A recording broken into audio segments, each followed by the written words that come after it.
Manchester City will take on Leipzig. It's Club Brugge against Benfica. Liverpool. Graeme Souness in studio with Simon and myself this morning. Graeme Souness, who lifted the Champions League trophy, the old European Cup, just 3 times. Liverpool will play Real Madrid. It's Milan against Tottenham. Eintracht Frankfurt, Napoli. Borussia Dortmund and Jude Bellingham will take on Chelsea. Inter Milan against Porto, and Bayern Munich against PSG. Graeme, wow, mouth-watering, aren't they? And you still think, out of that, Pep's smiling, he's got the broadest smile after that. Well, you won't get any manager say we're happy with the draw. No. You know, you don't get to the knockout stages of the Champions League and get easy games. They can end up, on paper, you might think we're the outstanding favourites, but sometimes they don't work like that. And then other times you think you're right up against it and you have a couple of good nights and you get through with a bit of ease. But I think it's good news for the English teams. I think Tottenham, AC Milan are a shadow of when you saw that when they played Chelsea, a shadow of what Milan teams have been in the past. I think Leipzig are. I think that Bundesliga, they actually go for it. I think it's an entertaining league. They get great crowds watch their football because it's so entertaining. They go after each other, and you'll see lots of goals. So I think City will be fine there. Chelsea, it really depends where Chelsea are at that time. I mean, Chelsea are, you're just not quite sure. I know that they've started well under Graham Potter, last 2 results, and I just come back to it. You know, they need a centre forward. They need someone who can.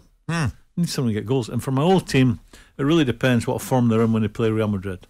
I think if you could guarantee me they're going to have 290 minutes the way they played in the first half against Spurs yesterday, there's only one winner. But you can't guarantee that. You couldn't have taken us in a more smooth fashion to that very match yesterday. Liverpool claimed their first away league win of the season, taking all 3 points at Tottenham. Mr. Simon Jordan, I salute you, my friend, because one of the last things you said to me last week was that Liverpool will win at Tottenham. Mm-hmm. You were sure they would. Why so sure? And did it turn out the way you thought it would? Because I think Liverpool have the capacity to respond to big games. I don't just think they're a big game club. I think they'll play games against opposition that they will beat that are lesser than them. But I think in this instance, they respond to games where it's a more compelling outcome. Man City was one, Tottenham was another. There's also a style of play that these teams will have that affords Liverpool perhaps a little bit more, and Graham can perhaps evolve onto that and talk about how these teams play against Liverpool that may not be frightened of them in the way that some other clubs might be. But I just felt that Liverpool have the capacity to beat these sides. We write them off at our peril. You know, I didn't understand, and I still don't understand, and irrespective of Martin Keown feeling that I need to understand, I didn't feel that I understood anything that Jurgen Klopp said last week. I didn't feel like I'm any the wiser. Now, after I've heard him speak again, and I think actually now I'm understanding where Klopp is now. Klopp's in the zone again, and will find his solution, and I've no doubt he'll find a solution. I also, if Graham's logic is to be followed, and I'm mindful of disagreeing with Graham on certain subjects, but I still feel that Klopp is culpable for the lack of vision, because if we can all see now that Liverpool's midfield isn't able to compete in the way that it once was, why couldn't he? Yeah, prior to it, because I'm agreeing with you on that. I highlighted that at the start of the season. I mean, Curtis Jones at 21, Harvey Elliott at 18, and most of you, well, you want to go through the age group. But you didn't see it either. You didn't talk about it at the beginning of the season either. I did, and I'll tell you why I did. When? I'm not sure if I mentioned it in my column or I've mentioned it on television, but it's an obvious thing. This is something that Jurgen should have been looking at and his staff looking at a year ago. You've got a midfield of Jordan Henderson 32, Thiago 31, Fabinho 29, Oxlade-Chamberlain 29, Keita 27, 28, and I'm missing one, Fabinho 29. Mm-hmm. Now, when you get the wrong side of 30, don't care who you are, you're more susceptible to muscle injuries. That alone would send a flare up for me. I've got to address that. So, and I'm trying to think as I'm speaking where I mentioned this, but he actually, I don't know if he was responding to what I'd said or not, but he came out and said, happy with his midfield because he's got these young players coming through, which is great because he thinks they're going to be good enough. My point was that over a long, hard 9 months of the season, an 18-year-old and a 21-year-old will find it tough. So then on the 1st of September, he goes and buys Arthur Melo, loans Arthur Melo, which would suggest that he woke up to the fact that maybe he needed to strengthen there. So I think he maybe decided a wee bit too late to strengthen in there, and I still think that is a worry because I think Liverpool's midfield have been undervalued in the last 5 years because it was easy to focus on the goal scorers. Do you think that strengthening should have been addressed? Granted, but do you think that strengthening should have would result in them not being able to be competitive against Man City and against Arsenal, against Tottenham, not be uncompetitive against Fulham, Brighton, Nottingham Forest, Leeds United, and Everton? Because that's where I push back on. I mean, I know that you might not like it. I push back on that argument. They should be good enough to overcome those games. There isn't anyone that's ever talked about football, or there will never be anyone who will talk about football in the future, can give you a categoric answer for that. They can't tell you why that should be. I'll go back to his he described it in the word. I think Jurgen talked about his mentality monsters, how they're up for every single game. And for 5 years, was it 5 years, maybe 6 years, they've been that. Well, he used that mentality monster expression to undermine other people's arguments and to put other people back in their box. But I would say there's been some interesting stats come up. I mean, last week, when I was at Sky, not yesterday, the week before, I mean, they had played, was it 8 of the 12 games they played prior to yesterday, they had been outrun by the opposition. That doesn't mean to say, you can do whatever you want with stats. It's like saying, do you know what the most dangerous room in the house is? Mm-hmm. What is the most dangerous room in the house? Kitchen. Come on, Joe, I'm speaking to you. Yeah. When I look at you, sorry, it's not. And I'm talking. It's not a question I expected from you. Kitchen. I go with Simon. Bedroom. Why? Most people die in their bedroom. So stats can be manipulated. Where did you get that one from? Most people die in their bedroom. That's makes it most dangerous. Did you saw a stats book at Sky? No. It wasn't at Graceland's, was it? It was the bathroom. I liked it. I thought. Okay. I've been saving that one for weeks. All right. Thank you, Graeme. But going back to Liverpool. What's the French for cul-de-sac? You're in one. Going back to Liverpool, I think when players get the wrong side of 30, muscle injuries are more common. Yeah. And I think right now their midfield are not quite at it. And when I say the midfield, they hunt down in a pack. When you close down, it's now called pressing. It was called closing down when we played. Only needs one person not to do it, then the whole system breaks down. That makes you vulnerable to balls being played into your back four. And I would lay the blame for Liverpool's inconsistencies down to their midfield not all being at it. But you still think they'll be top four?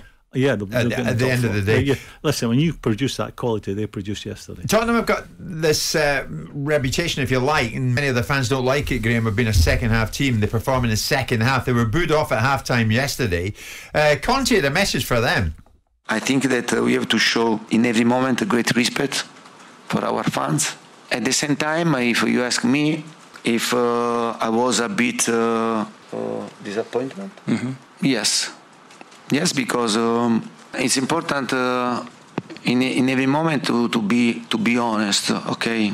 And I continue to repeat always the same situation from the start of the season. And I said that we have just started a process.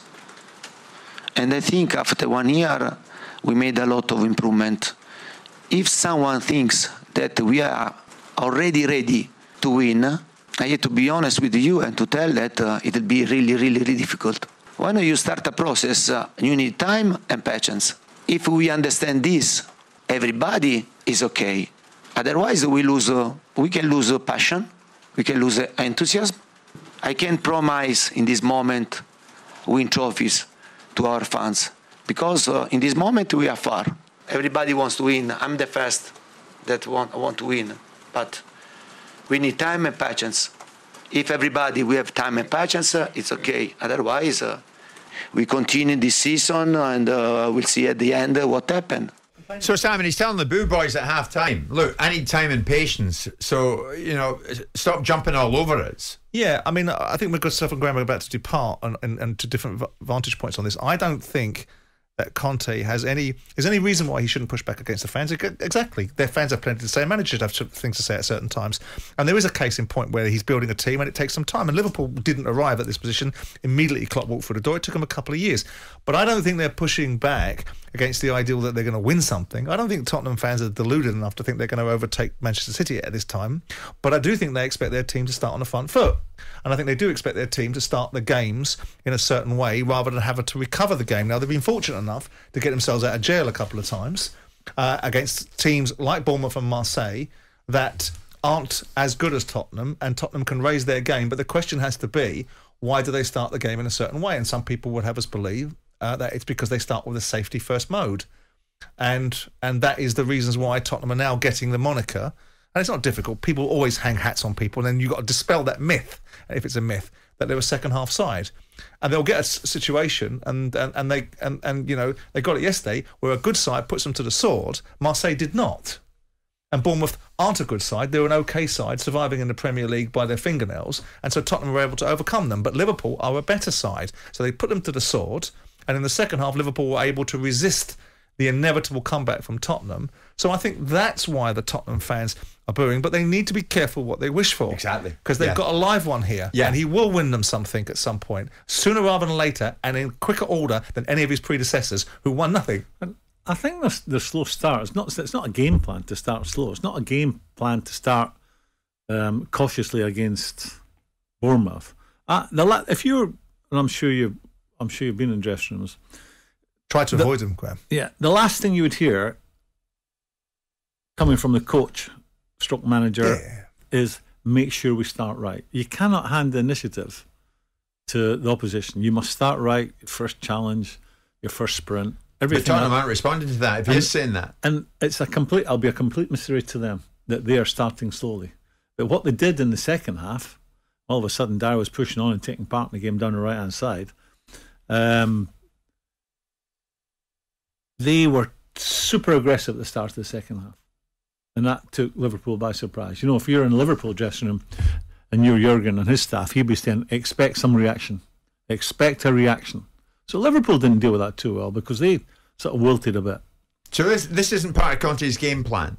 This I think don't the come bigger alive game, until second half? No, it's not. No, you can't. They're trying to start every game as fast as they can, but it's just not happening. It seems to be happening too often. I'm saying that's what you would hear in every dressing room. The last words would be, make sure you start right.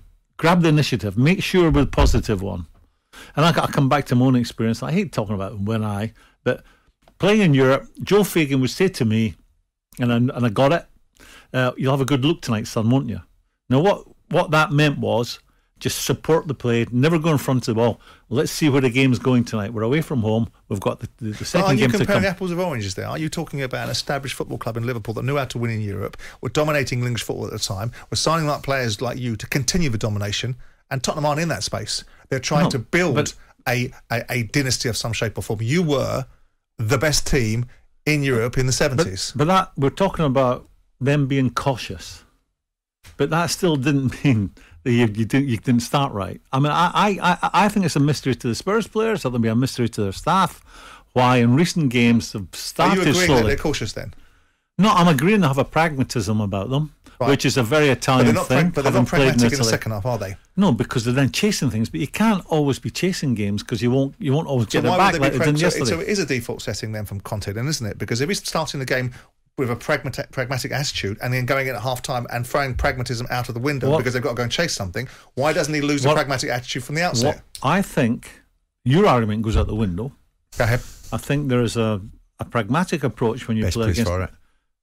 when you play against Liverpool. Should never come in the window. But that would never imply, surely, when you go to Bournemouth to play Bournemouth. No. Well, Conte is saying, give me time and patience. We'll see if they do. Give him patience. He's your man. Okay.